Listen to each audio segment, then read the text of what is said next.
ಸುಗಮ ಸಂಗೀತದ ಪರಂಪರೆಯಲ್ಲಿ ರಾಜು ಎತ್ತಿದ ಕೈ ಅನುಮಾನನೇ ಇಲ್ಲ. ಆದರೆ ಕರ್ನಾಟಕ ರಂಗಭೂಮಿನಲ್ಲಿ ಅವನು ರಂಗ ಸಂಗೀತದ ಮಜಲಿಗೆ ಕೊಟ್ಟಂಥ ಒಂದು ದೊಡ್ಡ ಗಮಲು ಯಾವುದು ಅಂದರೆ, ಸುಗಮ ಸಂಗೀತವನ್ನು ಅತ್ಯಂತ ಮಸ್ತಿಯಾಗಿ ಬಹಳ ಸೊಗಸಾಗಿ ಎಂಥವ್ರಿಗೂ ತಲೆದೂಗು ಹಂಗೆ ಮಾಡೋದ್ರ ಜೊತೆಗೆ ರಂಗ ಸಂಗೀತಕ್ಕೆ ಬೇಕಾದಂತಹ ಆ್ಯಂಟಿ ಮ್ಯೂಸಿಕ್ಕು ಮತ್ತು ಅತ್ಯಂತ ಎಚ್ಚರದಿಂದ ಪ್ರತಿ ಪಾತ್ರಕ್ಕೆ ಅದರದ್ದೇ ಬೇರೆ ಬೇರೆ ಲಯ, ಗುಣ, ಮಾರ್ಧವತೆ ಮತ್ತು ಅದರ ತಣ್ಣನೆಯ ಭಾವ, ಅದರ ಬೆಂಕಿಯ ಗುಣ, ಅದರ ಗಾಳಿಯ ಗುಣ, ಈ ಎಲ್ಲವನ್ನು ಸಂಗೀತದಲ್ಲಿ ತರಬಲ್ಲವಾದರೆ ಅದು ಬಹಳ ವಿಶಿಷ್ಟವಾದ ಗುಣ ಆಗ್ತದೆ. ಆ ಥರದ್ದೊಂದು ಶಕ್ತಿ ರಾಜುಗೆ ಚೆನ್ನಾಗಿ ಸಿಗ್ತಿತ್ತು. ವಿಶೇಷವಾಗಿ ಅವನ ನಾಯಿತಿಪ್ಪ ನಾಟಕ ಆಗಲಿ ಅಥವಾ ಅವನು ತುಂಬ ಚೆನ್ನಾಗಿ ನಾಯಿತಿಪ್ಪ ನಾಟಕದಲ್ಲಿ ನಾಯಿತಿಪ್ಪ ಅಜ್ಜಿಯನ್ನು ಬಿಟ್ಟು ತೆರಳ್ತಾ ಇರ್ತಾನೆ. ಆವಾಗ ಹೋಗಿ ಬಾ ನಣಕಂದ ಅಂತ ಒಂದು ಹಾಡು ಟ್ಯೂನ್ ಮಾಡಿದ್ದ. ಅದನ್ನು ಯಾರೇ ಎಲ್ಲೇ ಹಾಡಿದಾಗಲೂ ಒಂದು ಸಲ ಸ್ತಬ್ಧ ಆಗೋರು. ಅಂದರೆ ಮ್ಯೂಸಿಕ್ ನಾವು ನಾಟಕಕ್ಕೆ ಯಾಕೆ ಬಳಸ್ತೀವಿ ಅಂದರೆ, ನಾಟಕದ ನಟನಿಗೆ ಒಂದು ತುದಿಗೆ ಹೋದ ತಕ್ಷಣ ಅವನ ಭಾವಗಳೆಲ್ಲ ಖಾಲಿಯಾಗಿ ನಿಂತು ಹೋಗ್ಬಿಡ್ತದೆ. ಅದರ ತೀವ್ರತೆಯನ್ನು, ಭಾವವನ್ನು ಮತ್ತಷ್ಟು ಹೆಚ್ಚಿಸೋದಕ್ಕೆ, ಎಕ್ಸ್ಟೆನ್ಷನ್ ಅದ್ರ ಮುಂದಕ್ಕೆ ತೊಗೊಂಡು ಹೋಗೋದಕ್ಕೆ ಏನು ಮಾಡಬಹುದು? ಅತ್ಯಂತ ಶಕ್ತಿಯುತವಾದಂಥ ಸಾಧನ ಇದ್ದರೆ ಅದು ಸಂಗೀತ. ಆ ಸಂಗೀತವನ್ನು ತುಂಬ ಚೆನ್ನಾಗಿ ಏನಾದ್ರು ಮಾಡಬೇಕಾದ್ರೆ ಆ ನಟನಿಗಿಂತ ಹೆಚ್ಚಾಗಿ ಯಾವ ಮ್ಯೂಸಿಕ್ ಮಾಡ್ತಾ ಇರ್ತಾನಲ್ಲ, ಹಾಡ್ತಾ ಇದ್ದವನು ಅಥವಾ ಸಂಗೀತ ಸಂಯೋಜನೆ ಮಾಡೋನು, ಅವನು ಅತ್ಯಂತ ತೀವ್ರ ಭಾವದಿಂದ ಆ ಪಾತ್ರವಾಗಿ ಕರೆಗೆ ಹೋಗಿದ್ದರೆ, ಸನ್ನಿವೇಶವನ್ನು ಅರ್ಥ ಮಾಡ್ಕೊಂಡಿದ್ರೆ ಆ ಮ್ಯೂಸಿಕ್ಕಿನ ಸೃಷ್ಟಿ ಮಾಡೋದಕ್ಕೆ ಸಾಧ್ಯ. ಅದು ನಟನ ಮತ್ತು ನಾಟಕದ ಮತ್ತೊಂದು ಎತ್ತರಕ್ಕೆ ಕಾರಣವಾಗ್ತದೆ. ಆ ಥರದ್ದೊಂದು ಗುಣ ರಾಜುವಿನ ಎಲ್ಲ ಸಂಗೀತದಲ್ಲೂ ಕಾಣಿಸ್ತಾ ಇತ್ತು. ವಿಶೇಷವಾಗಿ ರಾಜುವಿನ ಬಗ್ಗೆ ಬಹಳ ನಮಗೆ ಬೆರಗಿನಿಂದ ನೋಡ್ತಾ ಇದ್ದಿದ್ದು ನನ್ನ ಗುಣ ಯಾವುದು ಅಂತಂದರೆ, ಅವನ ಮೂಡ್ ಚೆನ್ನಾಗಿತ್ತು. ಅವತ್ತು ಬರೀ ಕೇವಲ 2 ಗಂಟೆ ಅವಧಿನಲ್ಲಿ ನಾಯಿತಿಪ್ಪ ನಾಟಕದ 17 ಹಾಡುಗಳನ್ನು ಸರ ಸರ ಸರ ಸರ ಮ್ಯೂಸಿಕ್ ಮಾಡಿದ್ದ. ಆಮೇಲೆ ರಿಪೇರಿ ಮಾಡ್ತಾ ಹೋದ. ಒಂದು ದಿನ ತೊಗೊಂಡು ಆ ಪ್ರಶ್ನೆ ಬೇರೆ. ಆದರೆ ಒಟ್ಟು ಆ ನಾಟಕಕ್ಕೆ, ಯಾಕೆಂದರೆ ಅವ್ನಿಗೆ ಅರ್ಜೆಂಟ್ ಟೈಮ್ ಇರಲಿಲ್ಲ, ಬಹಳ ತೊಂದರೆಯಲ್ಲಿದ್ದ, ಏನೋ ಪ್ರಾಬ್ಲಮ್ಮು, ಸದಾ ಗೊಂದಲದ ಗೂಡಾಗಿರ್ತಾ ಇದ್ದ. ಆದರೆ ಆ ಗೊಂದಲದ ಗೂಡಿನ ನಡುವೆ ಈ ಟಿ ಪಿ ಕೈಲಾಸಂಗಿದ್ದಂತಹ ಗುಣಗಳು, ಈ ಚಾರ್ಲಿ ಚಾಪ್ಲಿನ್ಗಿದ್ದಂಥ ಗುಣಗಳು, ಬಿ ವಿ ಕಾರಂತಗಿದ್ದಂಥ ಗುಣಗಳು, ಅಂದರೆ ಅಸ್ಥಿರತೆಯ ನಡುವೆಯೇ ಅತ್ಯಂತ ಮಹತ್ವವಾದಂತಹ ಯಾವುದೋ ಒಂದು ಜಾಗತಿಕವೆಲ್ಲ ಬೆರಗಾಗಿ ನೋಡಬಲ್ಲಂತಹ ಒಂದು ವಿಶಿಷ್ಟವಾದಂಥ ಶಕ್ತಿಯನ್ನು ರೂಪಿಸೋ ಶಕ್ತಿ ಈ ರಾಜುಗಿತ್ತು. ಅದು ವಿಶೇಷವಾಗಿ ಸಂಗೀತದಲ್ಲಿ, ರಂಗ ಸಂಗೀತದಲ್ಲಿ ಪ್ರತಿ ಪದಗಳನ್ನು, ಸಾಹಿತ್ಯಗಳನ್ನು ಮತ್ತು ಹಾಡಿನಲ್ಲಿ ಬರುವಂಥ ಸನ್ನಿವೇಶಗಳನ್ನು ಕಣ್ಣಿಗೆ ಕಟ್ಟು ಹಾಗೆ ಚಿತ್ರಿಸೋದು, ಇದು ರಾಜುಗೆ ಸಂಗೀತದ ಮೂಲಕ ಸಾಧ್ಯವಾಗಿತ್ತು. ಇದು ಬಹಳ ಜನಕ್ಕೆ ಒಂದು ವಿಚಿತ್ರವಾದಂಥ ಹಾಡ್ತಾ ಹಾಡ್ತಾ ಸಮಾಧಿ ಸ್ಥಿತಿಗೆ ಹೋಗೋದು ಅಂತಾರೆ. ನನ್ನ ಪ್ರಕಾರ ರಂಗಭೂಮಿಯಲ್ಲಿ ಒಳ್ಳೆ ಅಭಿನಯ ಮಾಡಿದಾಗ, ಒಳ್ಳೆ ಹಾಡಿದಾಗ ಅದೊಂದು ಧ್ಯಾನಸ್ಥ ಸ್ಥಿತಿ ಅಂತ ಭಾವಿಸ್ತೀನಿ. ಆ ಧ್ಯಾನಸ್ಥ ಸ್ಥಿತಿ ತುಂಬ ಖುಷಿಯಾದಾಗ, ತುಂಬ ಸಂತೋಷಕ್ಕೊಳಗಾದಾಗ, ತುಂಬ ಹತ್ತಾಗ ಬೇರೆ ತಪಸ್ಸನ್ನು ದಾಟಿ ಮೇಲಕ್ಕೆ ಹೋಗುವಂಥ ಸ್ಥಿತಿನ ರಂಗ ಸಂಗೀತದಲ್ಲಿ ತರೋಕ್ಕೆ ಕನ್ನಡ ರಂಗಭೂಮಿಯಲ್ಲಿ ಅವಕಾಶ ಇದ್ದಿದ್ದು ಕೆಲವು ಜನಗಳು. ನಾನು ಆಗಲೇ ಹೇಳಿದಾಗೆ, ಒಂದು ನನ್ನ ಗುಗ್ಗುರು ಆದಂತಹ ಬಿ ವಿ ಕಾರಂತರು, ಯೋಗ ನರಸಿಂಹಶಾಸ್ತ್ರಿಗಳು ಮತ್ತು ನನಗೆ ಈಚಿನ ದಿನಗಳಲ್ಲಿ ಇವತ್ತಿಗೂ ಬೆರಗುಡಿಸೋದು MS ಉಮೇಶ್ ಅವರು. ಇವರೆಲ್ಲರಿಗಿಂತ ದಾಟಿ ಅತ್ಯಂತ ಕಿರಿಯ ವಯಸ್ಸಿನಲ್ಲಿ ರಂಗ ಸಂಗೀತದ ಎಲ್ಲ ಗಮನಗಳನ್ನು ತುಂಬ ಚೆನ್ನಾಗಿ ಮಕ್ಕಳಿಗಾಗಲಿ ದೊಡ್ಡವ್ರಿಗಾಗಲಿ ಹಾಡೋರಿಗಾಗಲಿ ಹಾಡದೇ ಇದ್ದವ್ರ ಕೈಲೂ ಹಾಡಿಸ್ಬಿಡಬಲ್ಲೆ, ಅವ್ರಿಗೊಂದು ವಿಶಿಷ್ಟವಾದಂಥ ಭಾವವನ್ನು ಹೇಳ್ಕೊಡ್ಬಲ್ಲೆ ಅನ್ನೋ ಶಕ್ತಿ ರಾಜುನಂದ ಸ್ವಾಮಿಗೆ.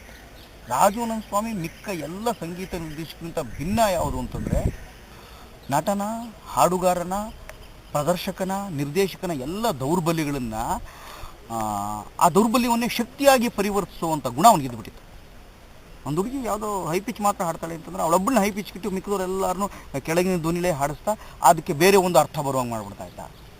ಮತ್ತು ನಾಟಕದ ಮಧ್ಯೆ ಬರುವಂಥ ಬ್ರಿಡ್ಜ್ ಮ್ಯೂಸಿಕ್ಗಳೇನಿದೆಯಲ್ಲ, ಅದು ಒಂದು ಸೆಟ್ಟನ್ನು ಇನ್ನೊಂದು ಸೆಟ್ ಚೇಂಜ್ ಮಾಡ್ಬೇಕಾದ್ರೆ ನಾವು ಬಳಸ್ತೀವಿ, ಅಂಥ ಸೆಟ್ ರಿಮೂವ್ ಮಾಡ್ಬೇಕಾದ್ರೆ ಬಳಸ್ತೀವಿ. ಅವಾಗೆಲ್ಲ ಜನರಿಗೆ ಎಲ್ಲೂ ಬೋರ್ ಆಗದಿರೋಗೆ ತುಂಬ ಫಾಸ್ಟಾಗಿ ಮಾಡಬೇಕಾದಂಥ ಗುಣಗಳೆಲ್ಲ ಅವನಿಗೆ ಗೊತ್ತಿತ್ತು. ಎಲ್ಲಿ ಆಮೇಲೆ ಅಲಿಬಾಬಾ ಅವರ ಅಣ್ಣನ ದೇಹವನ್ನು ಒಂದು ಕತ್ತೆ ಮೇಲೆ ಹಾಕೊಂಡು ವಾಪಸ್ ಮನೆಗೆ ತರ್ತಾನೆ ಗುಹೆಯಿಂದ.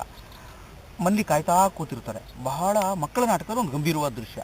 ಅಲ್ಲಿ ಅವನು ಹಾಕ್ತಾ ಇದ್ದಂಥ ಮ್ಯೂಸಿಕ್ಕು ಎಂಥವ್ರನ್ನ ಕರಳು ಕಿವುಚೋಂಗಿತ್ತು, ಎಂಥವ್ರಿಗೂ ನೋವು ತರುವಂಥದ್ದಿತ್ತು, ಹಬ್ಬ ಅನ್ಸೋಂಗೆ ಮಾಡ್ತಿದ್ದ. ಅವನೇ ನಾಟಕದ ಆರಂಭದಲ್ಲಿ ಎಲ್ಲ ಒಟ್ಟಿಗೆ ಬಂದು ನಾಟಕ ಒಂದು ಚಾಲನೆ ಗೀತೆ, ನಾಂದಿ ಗೀತೆ, ಗಣಪತಿ ಬಗ್ಗೆ ಹಾಡೋದಕ್ಕೆ ಶುರು ಮಾಡ್ದ ಅಂತಂದರೆ ಹಬ್ಬ ಅನ್ಸೋದು. ಅಂದರೆ ಎಲ್ಲವಕ್ಕೂ ಅವನು ಒಂದು ಕೆಲಸದಲ್ಲಿ ತೊಡಗುತ್ತಾ ಇದ್ದ ರೀತಿ, ತನ್ಮಯ ಆಗ್ತಾ ಇದ್ದಿದ್ದ ರೀತಿ ಅವನಿಗೆ ಸುಗಮ ಸಂಗೀತದಷ್ಟೇ ತಾದಾತ್ಮ್ಯತೆ, ಶ್ರೇಷ್ಠ ಭಾವತೀವ್ರತೆ, ರಂಗ ಸಂಗೀತಕ್ಕೂ ಅಕ್ಷರಶಃ 100% ಅವನಿಗೆ ಸಿಕ್ಕಿತ್ತು ಅಂತ ನನ್ನ ಬಲವಾದ ನಂಬಿಕೆ. ಹಾಗಾಗಿ ರಾಜಾನಂದ ಸ್ವಾಮಿಯ ಎಲ್ಲ ರಂಗಗೀತೆಗಳು ಒಂದಕ್ಕಿಂತ ಒಂದು ಬಹಳ ವಿಭಿನ್ನವಾಗಿತ್ತು. ನಮ್ಮಲ್ಲಿ ಇವತ್ತಿಗೂ ಕೆಲವು ದಾಖಲೆಗಳು ನಟನದಲ್ಲಿ ಉಳ್ಕೊಂಡಿದೆ, ಬಹಳ ವಿಶಿಷ್ಟವಾಗಿದೆ. ನಟನದ ಮಕ್ಕಳು ಹಾಡ್ತಾನೆ ಇರ್ತಾರೆ. ಇವತ್ತಿಗೂ ನಾಯಿತಿಪ್ಪ ಹಾಡಬೇಕಾರಲ್ಲ ನಾವು ಸಂಗೀತ ರಾಜಾನಂದ ಸ್ವಾಮಿ ಅಂತ ಹೇಳಿದಾಗ ಮಕ್ಕಳು ಮೌನ ಆಗ್ತಾರೆ, ಮತ್ತೆ ಮುಂದಕ್ಕೆ ತೊಗೊಂಡು ಹೋಗ್ತಾರೆ. ನನಗೆ ಯಾವಾಗಲೂ ಅವ್ನು ನೋಡಿದಾಗಲೆಲ್ಲ ಅಡಿಗರ ಕಾವ್ಯವೇ ನೆನಪಾಗೋದು. ಇರುವುದೆಲ್ಲವೋ ಬಿಟ್ಟು ಇರುವುದರೊಡೆಗೆ ತುಡಿಯುವುದೇ ಜೀವನ. ಅವನು ಏನು ಹುಡುಕ್ತಾ ಇದ್ದಾನೆ, ಅವನು ಯಾವುದನ್ನು ಅರಸ್ತಾ ಇದ್ದಾನೆ, ಅವನ ಗುರಿ ಯಾವುದು? ಒಂದು 100 ಕನಸುಗಳನ್ನು ಅವನು ಹೇಳುವ, ಆದರೆ 100 ಕನಸುಗಳಿಗೆ ಬೇಕಾದಂಥ ತಾನು ತನ್ನ ಆರೋಗ್ಯವನ್ನು, ತನ್ನ ಗಟ್ಟಿಯಾದ ಮಾನಸಿಕ ಸ್ಥಿರತೆಯನ್ನು ಗಟ್ಟಿಯಾಗಿ ಇಟ್ಕೊಂಡು ಮುಂದಕ್ಕೆ ಹೋಗಬೇಕು ಅನ್ನೋ ಆಸೆನೇ ಕಳ್ಕೊಂಡ್ಬಿಡ್ತಾ ಇದ್ದಾನೆ. ಯಾಕೆ ಹೀಗೆ ಮಾಡ್ತಾನೆ? ನನಗೆ ಇವತ್ತು ಕಾರಂತರಾಗಲಿ, ಟಿ ವಿ ಕೈಲಾಸಂ ಆಗಲಿ, ಅಥವಾ ಯೋಗಾನರಸಿಂಹ ಶಾಸ್ತ್ರಿಗಳಾಗಲಿ, ರಾಜಾನಂದ ಸ್ವಾಮಿಗಳಾಗಲಿ, ಇವರೆಲ್ಲ ನನ್ನ ಮುಂದೆ ಒಂದು ವಿಚಿತ್ರವಾದ ಪ್ರಶ್ನಾರ್ಥಕ ಚಿಹ್ನೆಯಾಗಿ ನಿಂತುಬಿಟ್ಟಿದ್ದಾರೆ. ಅರೆ, ಇಷ್ಟೊಂದು ಶಕ್ತಿ, ಇಷ್ಟೊಂದು ವೈವಿಧ್ಯತೆ ಎಲ್ಲ ಇದ್ದಾಗ ಕೂಡ ಯಾಕೆ ಯಾವುದೋ ಕಾರಣದ ಅನೂಹ್ಯ ಒಂದು ಕಡೆಗೆ ಇವರ ಚಿಂತನೆ ಸದಾ ಇರ್ತದೆ? ಎಲ್ಲಿ ಕರಗಿ ಹೋಗ್ಬಿಡ್ತಾರೆ ಇವರು ಅಂತ. ಇನ್ನೊಬ್ಬರ ಮನಸ್ಸುಗಳನ್ನು, ದೇಹವನ್ನು, ಪ್ರೀತಿಯನ್ನು ಅತ್ಯಂತ ಆರ್ದ್ರವಾಗಿ ಕರಗಿಸಿಬಿಡಬಲ್ಲಂತಹ ತಣ್ಣನೆಯ ಭಾವದಂತಹ ಬೆಂಕಿಯಂತಹ ಪಂಜಿನಂತಹ ಗುಣವನ್ನು ಎಲ್ಲವನ್ನು ಸಂಗೀತದಲ್ಲಿ ಒಬ್ಬ ವ್ಯಕ್ತಿಯಾಗಿ ನಾಟಕಗಳ ಮೂಲಕ ರಾಜಾನಂದ ಸ್ವಾಮಿ ತರ್ತಾ ಇದ್ದ ಅಂತಂದರೆ ಅದಕ್ಕಿದ್ದ ಶಕ್ತಿನೇ ಬೇರೆ, ವೈವಿಧ್ಯತೆಯೇ ಬೇರೆ. ಅದಕ್ಕಾಗಿ ತುಂಬ ಅನೇಕ ಕಡೆಗಳನ್ನು ನಾನು ಹೇಳ್ತಾ ಇದ್ದೆ, ರಾಜು ಸುಗಮ ಸಂಗೀತಕ್ಕೆ ಹೇಗೆ ಒಬ್ಬ ದೊಡ್ಡ ಗಾಯಕನು, ಸಂಗೀತ ಸಂಯೋಜಕನೋ, ಹಾಗೆ ರಾಜು ರಂಗ ಸಂಗೀತಕ್ಕೆ ಅನೇಕ ನೂರಾರು ಜನಗಳಿಗೆ ಮಾದರಿಯಾಗಿ ನಿಲ್ಲಬಲ್ಲಂಥ ಪರ್ಯಾಯವೇ ಇಲ್ಲದಂಥ ಒಂದು ಶಕ್ತಿಯಾಗಿರ್ತಾ ಇದ್ದ. ರಾಜುನನ್ನ ಕರ್ನಾಟಕ ರಂಗಭೂಮಿ, ರಂಗ ಸಂಗೀತದಲ್ಲಿ ಸರಿಯಾಗಿ ಗಮನಿಸದೇ ಹೋಗಿರ್ಬೋದು, ಅದು ಅನೇಕ ಜನಕ್ಕಾಗ್ತದೆ, ಗಮನಿಸದೇ ಹೋಗ್ಬೋದು. ಆದರೆ ಜನರು ಗಮನಿಸದಿದ್ದ ಮಾತ್ರಕ್ಕೆ ಸತ್ಯ ಯಾವಾಗಲೂ ಸುಳ್ಳಾಗೋದಿಲ್ಲ. ಹಾಗಾಗಿ ಅದೇ ಸತ್ಯ, ರಾಜು ಸುಗಮ ಸಂಗೀತಕ್ಕೆ ಎಷ್ಟು ದೊಡ್ಡ ಕಾಣಿಕೆ ಕೊಟ್ಟಿದ್ದಾನೋ, ಕರ್ನಾಟಕ ರಂಗಭೂಮಿಯಲ್ಲಿ ಮಕ್ಕಳ ಜೊತೆ ಆಟ ಆಡ್ತಾ, ಅವ್ರನ್ನ ತಮಾಷೆ ಮಾಡ್ತಾ, ಅವ್ರನ್ನ ರೇಗಿಸ್ತಾ, ಅವನನ್ನು ಒಂದೊಂದು ನಮಗೆ ಶಿಬಿರಗೀತೆಗಳನ್ನ ಕೊಟ್ಟಿದ್ದನ್ನ ಕಾಣಿಕೆ ಅದು ಅದ್ಭುತವಾದದ್ದು. ಕಲಿಸು ಗುರುವೇ ಕಲಿಸು ಅಂತ ಒಂದು ಹಾಡನ್ನು ಟ್ಯೂನ್ ಮಾಡಿರೋದು ಕರ್ನಾಟಕದ ಅನೇಕ ಶಾಲೆಗಳಲ್ಲಿ ಇವತ್ತು ಪ್ರಾರ್ಥನೆ ಆಗಿಬಿಟ್ಟಿದೆ. ತುಂಬ ಜನಕ್ಕೆ ಗೊತ್ತಿಲ್ಲದೆ ಯಾರು ಹೇಗೆ ಅಂತ KSನ ಹಾಡುಗಳನ್ನು ಹೇಗೆ ಜನಪ್ರಿಯ ಆಗಿಬಿಟ್ಟು ಗೊತ್ತಾಗ್ತಾ ಇರಲಿಲ್ಲ. ಅಂದ್ರೆ ಯಾರ್ಯಾರೋ ಹಾಡ್ಕೊಂಡು ಹೋಗ್ತಾ ಇದ್ರಪ್ಪ, ಆದರೆ ಇದನ್ನು ಯಾರ್ಯಾರೋ ಹಾಡ್ಕೊಂಡು ಹೋಗ್ತಾ ಇರ್ತಾರೆ. ಅದು ರಾಜು ಟ್ಯೂನ್ ಮಾಡಿದ್ದು ಅಂತ ಎಷ್ಟು ಜನಕ್ಕೆ ಗೊತ್ತೇ ಇರಲ್ಲ. ರಾಜುಗೆ ಆ ಥರದ್ದೊಂದು ಜನಪ್ರಿಯ ಮಾಧ್ಯಮವನ್ನು ಅತ್ಯಂತ ಕಲಾತ್ಮಕವಾಗಿ ಮಂಡಿಸುವ ಮತ್ತು ಎಲ್ಲರಿಗೂ ಇಷ್ಟ ಆಗುವಂಥ ವಿಶಿಷ್ಟ ಒಂದು ಶಕ್ತಿ ಇದೆಯಲ್ಲ, ಅದು ಸಿದ್ಧಿಸಿದ್ದು, ಸಿದ್ಧಿಯಿಂದನೇ ಅವನು ಪ್ರಸಿದ್ಧಿಯಾಗಿದ್ದು ಅಂತ ನನ್ನ ನಂಬಿಕೆ. ನನ್ನ ಮಟ್ಟಿಗೆ ಭಾರತೀಯ ರಂಗಭೂಮಿನಲ್ಲಿ ಅತ್ಯಂತ ವಿಶಿಷ್ಟವಾದಂಥ ಹೆಸರು, ವಿಶೇಷವಾಗಿ ರಂಗ ಸಂಗೀತಕ್ಕೆ ತಿಳಿದಿರೋ ಹಾಗೆ BV ಕಾರಂತರ ಮೊದಲ ಸ್ಥಾನ. ಬೇರೆಯವರು ಬೇರೆ ಬೇರೆ ರಾಜ್ಯದಲ್ಲಿ ತುಂಬ ಕೆಲಸ ಮಾಡ್ತಾಯಿದ್ದಾರೆ. ಆದರೆ BV ಕಾರಂತರು ಒಟ್ಟು ಕರ್ನಾಟಕ ರಂಗಭೂಮಿಯ ಪ್ರತಿನಿಧಿಯಾಗಿ ಇಡೀ ಪ್ರಪಂಚಕ್ಕೆ ತನ್ನ ಲಯದ ಮೂಲಕ, ತನ್ನ ಸಂಗೀತ ಸಂಯೋಜನೆಯ ಮೂಲಕ ಮತ್ತು ಯಾಕಾಗಿ ಮಾಮೂಲಿ ಸಂಗೀತಕ್ಕಿಂತ ರಂಗ ಸಂಗೀತ ಭಿನ್ನವಾಗಿದೆ ಅಂತ ಅಧ್ಯಯನ ಮಾಡಿ ತಿಳಿಸಿ ಹೇಳೋದರಲ್ಲಿ ಆದ್ಯ ಗುರು ಅಂತ ನಾನು ಭಾವಿಸ್ತೇನೆ. ಅಂಥದ್ದೊಂದು ಸಾಲಿನಲ್ಲಿ ಬಹುಶಃ ನಿಲ್ಲಬಹುದಾದಂತಹ ಕೆಲವೇ ಜನ ಸೀನಿಯರ್ಸ್ ಆಗಿ, ಅವ್ರಿಗಿಂತ ಸೀನಿಯರ್ಸ್ ಆಗಿ ಕೆಲವು ಜನ ಇದ್ದರು ಅಂತ. ವಿಶೇಷವಾಗಿ ನನಗೆ ಗೊತ್ತಿದ್ದ ಹಾಗೆ ಯೋಗಣ್ಣ ಮತ್ತು ಯೋಗಾನರಸಿಂಹ ಶಾಸ್ತ್ರಿಗಳು, ಹಾಗೆಯೇ ಅವ್ರ ನಂತರದಲ್ಲಿ MS ಉಮೇಶ್ ಅವರು.